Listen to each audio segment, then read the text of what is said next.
Hi, everybody.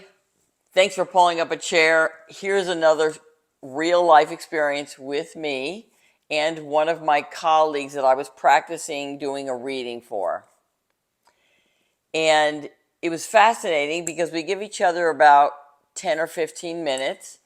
We settle in. We raise, they call it raising the power. So you're bringing your frequency up. And I immediately step forward in my mind's eye into a group of people, and I asked if there was anybody here who would like to convey a message to my sitter. And they know that we are practicing. They are very cooperative. And immediately, within, I'm going to say 60 seconds, a man steps forward, and I described him. I could see him in my mind's eye. So for you, you might say, well, I'm feeling like it's my imagination. But I am coming to learn right now that my imagination is different than my seeing him in my mind's eye. Total different. Like if I tell you right now, imagine a white elephant or a pink elephant, that'll pop into your head. But you're not seeing it in your mind's eye. So I'm discovering that there's a difference. And so I walked into a crowd of people. I said, is there anybody here who would like to send a message to my sitter? And this man steps forward. And I can see him. He is dressed in a suit, a little bit disheveled, kind of. It's not like the kind of suit you'd wear like you're going to a wedding or you're going to this very important meeting. It was kind of like the suit was what he wore. I said I can't see a tie, but I feel like there's one there, but it's loosened. I said I could feel, this is called, I'm using my clairsentient. I can feel he's sad because I could feel it literally right here. And I told her what he looked like. He had brownish hair, maybe more pepper than salt, but kind of like that charcoal look. Straight, he had a mustache. That was the very first thing I saw. And I forgot to mention to you right now, but that was the very first thing that brought me in. She knew immediately who it was. As soon as I said, I have a man here, he has a mustache. And then I went on to say, describe his hair, his suit, his tie was loosened or there wasn't one. I could see his hands. I said, I feel like there should be a wedding ring on his hand, but I don't see one. It almost feels like his hands are swollen, so he had to take it off. And I'm feeling sad. There's a sadness around this. She said, Donna, that's my dad. That's my dad. He wore a suit every day. He was a CEO in some a factory working, so he walked the floor every day with a suit. He totally had it loosened. It was kind of like that's what his uniform was, right? His suit.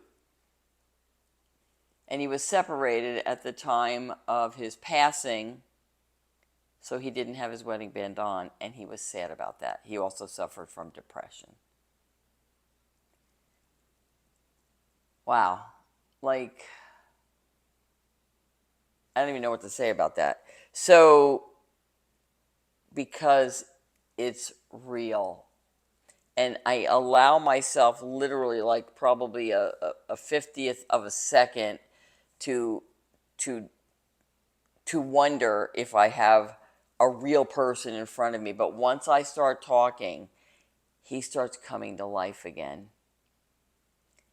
I'm learning how to convey messages. Right now, I just had evidence that I had a beloved here. I'm learning to communicate with them and get answers.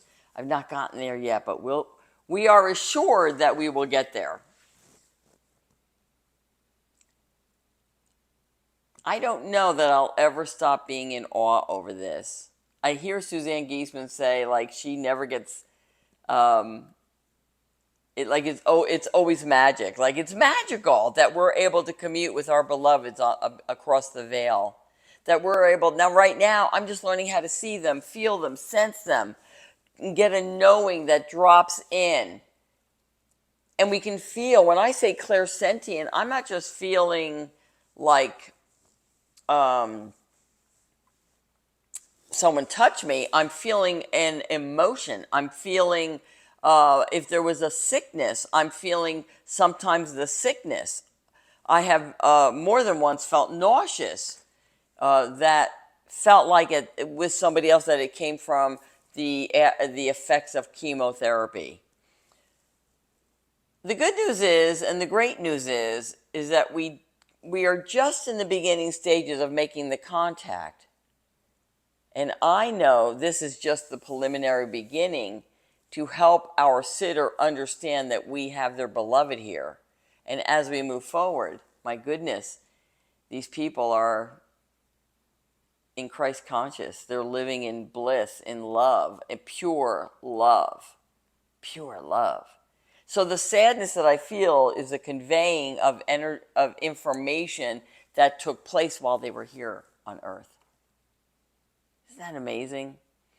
I am so grateful. I am so grateful that God has given me this understanding that I can settle in and touch base, because I realize that what I am doing for the people on the other side, I have been doing my whole life for the people here. It's always been my heart to offer comfort and remind people to allow themselves grace when we go through difficult times, because being human, you know what that's like. That is no small feat. So I hope that, I don't know what I hope. I know that I'm just giving you the story. I'm just telling you exactly what takes place with me on this mediumship journey. Thanks for pulling up a chair. It's wonderful having you here. If there's anything you'd like to know from me at this point, I'm only 2 months into the mediumship part of it. The first 4 or 5 months was really focusing on understanding our psychic abilities. It's been quite a journey so far, and it's really fulfilling. It is so fulfilling. My heart is so full. I hope that yours is too. We'll see you in the next video.